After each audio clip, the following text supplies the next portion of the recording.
Machiegni okang' mar ariyo wadhi nyime gi twak e chenro mano mar mbaka oromo ka wang'iyo chala mano mar piny Kenya e kidienje mopogore opogore. Par ni e okang' mar ariyo bende wajatudre gi jofwambo magwa e kor gwenge mopogore opogore. Wawinjo na pach jopiny kaluwore gi thor wach mwantiere. Gisani korom ga jwang' yiena mar mondo mi adhi e kaunti ma Kisumu. Wantiere gi jafwambo marwa Millicent Adhiambo. Millicent, nyisa ni entiere gwenge mago mag Kondele. Millicent, amosi ni misawa, jokondele wachanga nyenya kaluwore kod thor wach maru kiny makawuono kaluwore kod chal mar piny Kenya. Erokamano ahinya Sharon, achiel kachiel kwa wuok e alwora ma Kondele, mano roundabout kata kekio ma Kondele. An kaendi gi jodak kod jopiny kachiel kod johala e alwora ni mabende wadwa ni wagogo mbaka kotenore kod chal mar piny Kenya. Ahinya to thoro weche mopogore kaka weche mag ng'anyo mag lakteche e piny kaendi kata pacho kaendi. Kotenore kod mano bende wan kod manyiwa kata mbolea ma bandia manyom ma gwenge mag Kakamega, Bege, Ofuke 700. Kopogore gi mano bende sani wan kod ng'ur manyien manochwal e doho machungo gedo mag ute ma nengo gi ogonyore pacho kaendi. Wadwa ni wawinjane kokalo kuom jopiny, to gin kaka jopiny ka ging'iyo kaka chal mar piny Kenya dhi. Ang'o ma ginyalo wacho e wi gigo, to kopogore gi mano bende gigo ma ginya medo e chal mar piny Kenya e wi ochumi ma pacho kaendi. Machiegni abo chako kodi king'iyo kamera mondo ichak nyingi. Sani to pachi chalo nado e wi gigo maselero sani e wach ng'anyo mag lakteche pacho kaendi.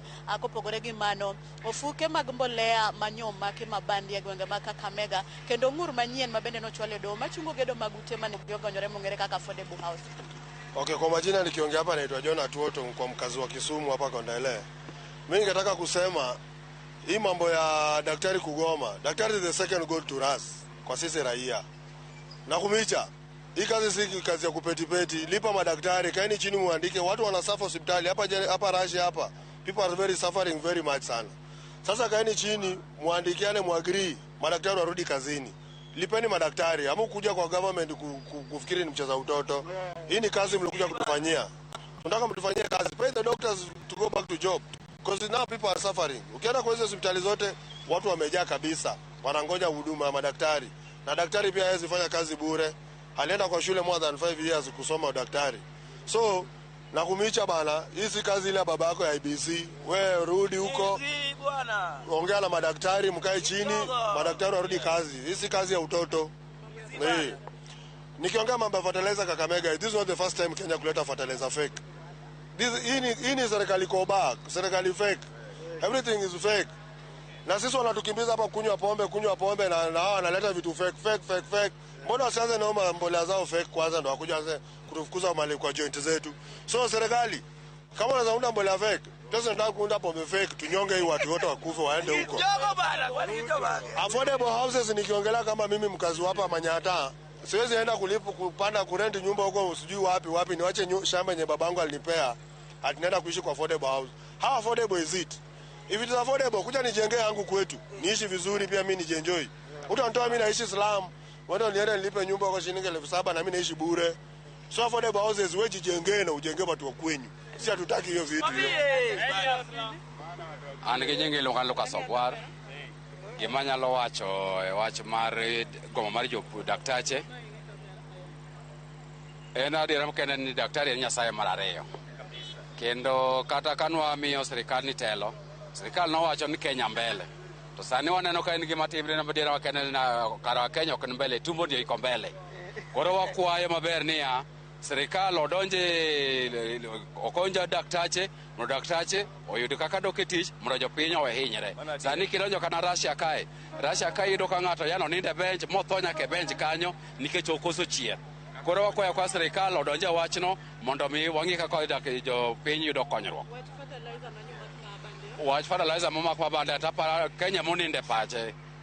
Japuja tende agriculture ma Kenya ada piny to seche manye fertilizers gidonjo. Beno thibitisha kose no mia na teniki go county ter. Ere kaka kuo nyalo miwa ni fertilizer. Binge da wuoro sana niki inyiso ni kuo fertilizer. Kuo nyalo chego ado duma kanye. Mano to ginan mano gimoka yen fertilizer nyodonjo mafek. Ukinona ne wach fertilizer ni kata to manya ninga manyo wor mondo losane wach fertilizer ni maber. Wach ngur manyien petition manyien no chwal machungo gedo mag affordable house. Affordable housing ato kanya nyalo wacho ruoth ka ruoth gitende. Koneno nati ni affordable house nyalo konyo jo Kenya.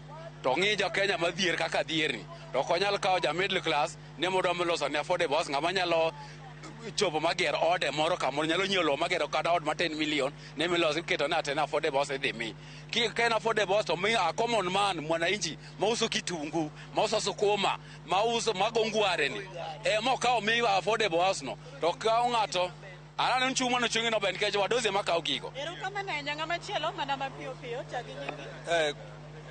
Kwa majina naitwa Abdul na mimi ni mfanyi.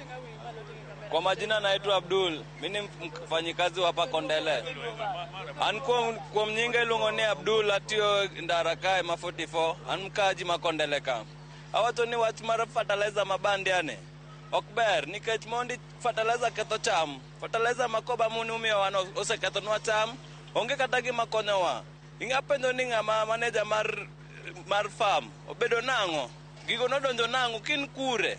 Mano nyasago moni serikal ongi wachno maber. Wach ng'anyo malakech an kamine nani mondi. An gi dhako to dhako ni ach. Dhako neno suptal. Dakteche onge Russia kae. Dakteche onge madang tol na dhako. Tuna zakao dhaka ter kata kam kerwa. Pesa be onge dakteche ogomo. Jopiny serikal wakwaye nung'ino weche dakteche. Dakteche ji tuo e suptal, ji tuo manoma, kata kudhi ng'e Russia kacha jotuo ng'eny.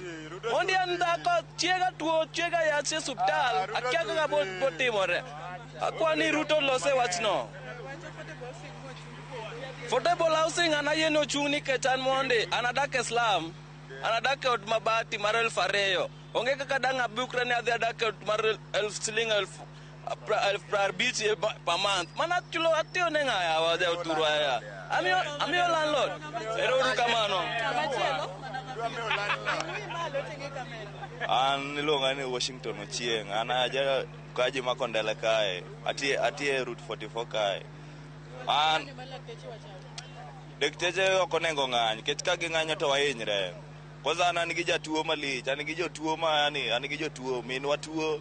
Nyathiwa tuo, yani an gi jotuo, yani awuotho gi buk, achoko malich, awuotho gi buk mondo dikta, ok adwa dekteche onge, dekteche onge, an aol gi wuotho gi buk, koro loka mana na jakwecho, ter mana ni thagruok ma athagra go malich di. Fertilizer anta ywak, kata an puotha hinyre, an puotha hinyre malich, puotha hinyre ma kaka japith malich ni. Cham winjo matek man kaka dang' atima. Kadwa kata na wach mang'eny, kech achwanyra.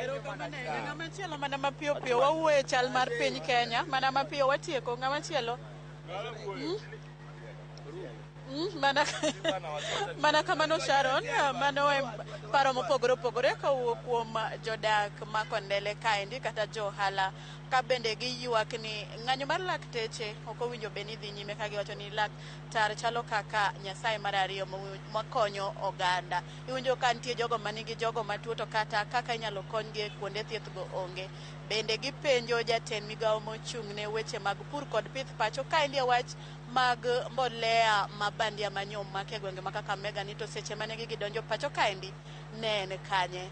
Bende no chwe koke magigo donjo kong'eyo koso oyo manopenjo magidwa ni jatend migawo odwoki. Ma bende ang' ni penjane na welo ma wan godo e studio kanyo to ginto giwache ang'owa. To kotino kod wach affordable housing to giwacho ni gin onge kaka ginyalo wuok e kuonde magidake manono kata e mieregi kata kuonde magichule pesa mani piny.